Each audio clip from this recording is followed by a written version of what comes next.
ሄሎ ማን ቤት ኪራይ ባለቤት አልነገረችም? ቤት ኪራይ አንድ ወር ሳትከፍል ሁለተኛ ወር መጥቶብሃል። እየሞከርኩኝ ነው ትላለህ እንዴ? አትሰማም እንዴ? እየሞከርኩኝ ነው። ያንተን የቤት ኪራይ ልከፍል እየሞከርኩኝ ነው። የልጆች ትምህርት ቤት ልከፍል እየሞከርኩኝ ነው። የሚበሉት አጥተው እየሞከርኩኝ ባለቤት ለማውጣት ሰው አይደለ እንዴ? ይኸው ተመልከት።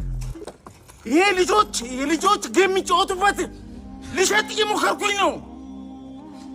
አስብ እንጂ ሁሉም ሰው እየሞከረ ነው በዚህ ሰዓት።